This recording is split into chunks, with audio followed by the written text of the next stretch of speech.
Invoque donc, qui viendra te répondre? Vers lequel des célestes oses-tu te retourner? L'insensé périt, consumé par sa fureur, et l'imbécile succombe dans ses emportements aveugles. J'ai vu l'insensé s'enraciner dans sa suffisance, mais aussitôt j'ai maudit sa demeure. Ses enfants sont abandonnés à la désolation. Ils sont opprimés aux portes de la ville, et nul n'intervient pour les secourir. Sa récolte est ravagée par les affamés, arrachée jusque dans les haies. Ses richesses sont englouties par ceux qui n'ont ni pitié ni soif de justice. Car le malheur ne surgit pas de la poussière, et la souffrance n'éclot pas du sol comme une plante ordinaire.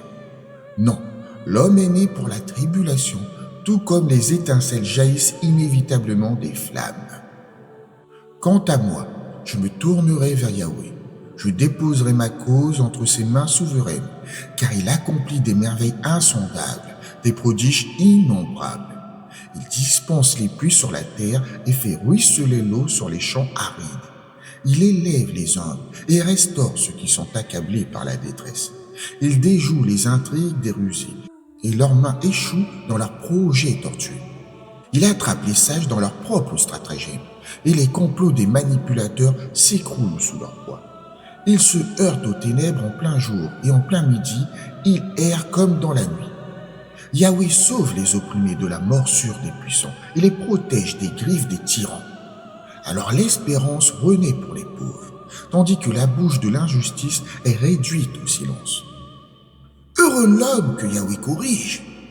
Ne méprise pas la discipline du Tout-Puissant, car s'il inflige la blessure, il en assure aussi la guérison. Sa main ouvre la plaie, mais c'est aussi sa main qui la panse. Il te délivrera de 6 calamités, et même dans la 7e, le malheur ne pourra t'atteindre. Lors de la famine, il te préservera de la mort. Dans la guerre, il te protégera du tranchant de l'épée. Tu seras à l'abri des flèches de la calomnie, et tu ne craindras point la dévastation lorsqu'elle surviendra. Tu te joueras de la ruine et de la disette, les bêtes sauvages ne t'inspireront aucune frayeur. Car tu concluras une alliance avec les pierres des champs, et les bêtes de la campagne vivront en paix avec toi. Tu savoureras la sécurité dans ta demeure, tu recenseras ton bétail et rien ne manquera. Tu verras ta descendance se multiplier et tes rejetants s'épanouir comme les herbes luxuriantes des prairies. Tu parviendras au terme de ta vie, serein, comme une gerbe moissonnée en son temps. Voilà ce que nous avons examiné et reconnu. Cela est vrai. Écoute et fais-en trésor.